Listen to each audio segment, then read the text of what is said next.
Hello, how's it going? I'm Matt and welcome back to SuperCard. I'm working on the Skyline build today. If you didn't see the last week's video, go and check that out because I finished off that front bumper and it turned out really nice. Yeah, so that was really good.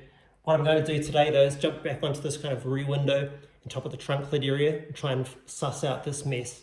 You can see I've got a couple of parts that I started previously here that don't really fit very well, or they don't fit at all well. And yeah, just generally a bit of a kind of a shambles going on here, eh? I've cut a bit off this kind of C-pillar area to try and make the parts fit a little bit better here, and I've modified my illustrator plans accordingly, but I need to work out how it's all going to properly fit together. I need to work out how the rear window, the clear plastic rear window, is actually going to fit and be secure in place.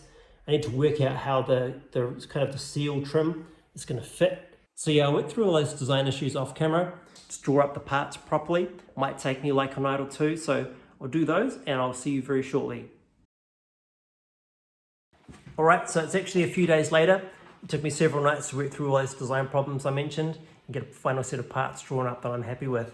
So you can see here, this is my layered Adobe Illustrator plans file. I've drawn up each part on a separate layer here. And I've also added a bunch of notes about kind of how to bend each one, where to bend each piece, just so that I remember later down the track. And also a few instructions about what order to glue certain parts and when I'm gluing them onto the car. Because the order that you glue certain parts can make a big difference to how the part fits and how the actual thing turns out in the end. So making notes like that just helps me remember down the track. So yeah, I'm ready now to just print out those parts from my file on my A4 printer, cut them all out by hand, and then I can do the final assembly onto the car. So let's do it. Actually, just to show you a little bit more about what I've been doing the last few nights, basically I've just been iterating on parts a whole lot of times, eh? So when I start a new part for the car, we'll start a new assembly with multiple parts. Basically I just need to start somewhere, just do like a rough cut of the part or the parts, and then see how they fit, and then make some adjustments and tweaks and changes, recut the part, make some more adjustments, more tweaks and changes, and recut the part. Just do that over and over until I get to the final kind of result that I'm happy with. So it's just the same parts cut over and over with small adjustments, and it finally gets to the point where I'm happy with them. So yeah, I'll take the old parts off the car. They're just sitting there, they're not actually glued in place. So I can just remove those. Once I've cut the final set of parts, I can just assemble them straight on. So let's go, let's do it.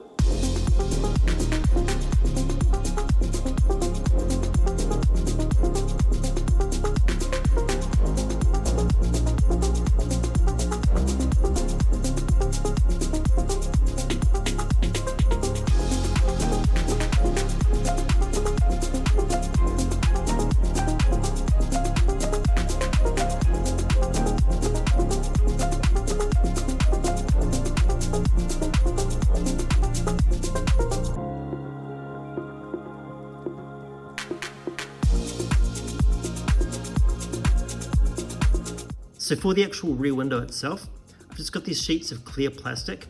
They're actually binding covers that I bought from the stationery shop. They're 250 micron thick, and I just find that they're really easy to cut. And yeah, they're easy to work with, easy to bend, and they're just great for windows.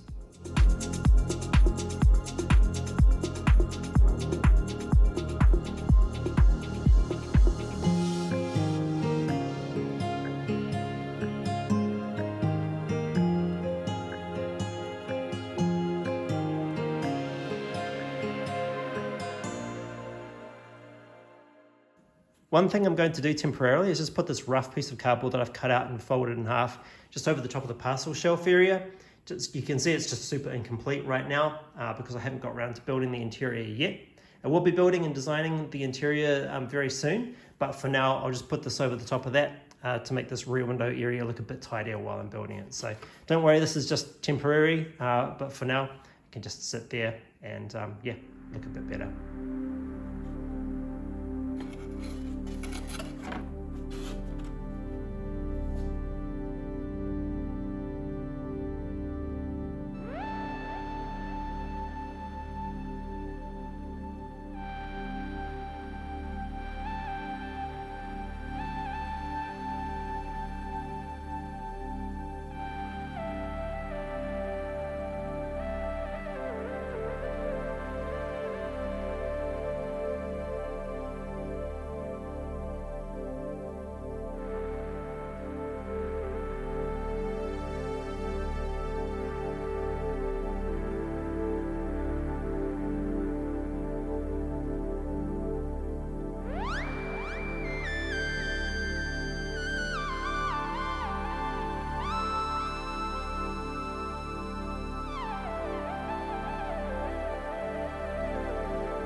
Okay, so that's the rear window and the trunk lid area all finished up, and that turned out really, really good, so I'm super stoked with that. Oh, look at the shape of that, like the window part. Oh, it's just like the real car. That's awesome. The only thing is this area here is still a bit messy. I think I'll need to tweak my plans or adjust my plans a bit so that that fits all a bit nicer. But yeah, otherwise, looks pretty darn good. So you might be wondering why I've only built out one side of the car. You can see that this side here I haven't built out at all, whereas this side I have. Basically, this is just the first build, like the first development build, the first prototype, if you like. The important thing is that the plans that I'm developing are right. This is just kind of like the first build from the plan. So there'll be lots of things that aren't quite right and will need to be tweaked and changed, and proportions need to be changed, and the way I've constructed things need to be changed for the next build. But this is just the first construction build, the development build, as I say. So because the car is symmetrical, this side here is the same as the other side. There's not really much point in me making two copies of every part and assembling two identical sides. Just save a bit of time and effort by only building out one side at this stage. So yeah, probably in the next build from my plans, I'll build out the entire car. Cool, so in the next video, what I'm going to do is fix up the rear bumper. You can see that this area here especially is just not good. Like it just doesn't fit well and doesn't look good at all. Basically the parts, like the size and the shape of the parts are fine, like the fit is okay. But because of the way I've bent some shape and some form into this here, it's just kind of distorted it, and it doesn't want to sit particularly well. So I need to fix that. And this lower kind of pod or like extension area needs to be fixed as well. I don't know what I was thinking when I made that. So yeah, fixing the rear bumper is the next thing to do. And then after that, the body will be basically done, and I can start thinking about 3D printing all the details. So yep, that's it. Thanks for watching this one. Tune in next time to see how I go with that rear bumper. And yeah, hit subscribe, follow along with the build, and I'll see you in the next one.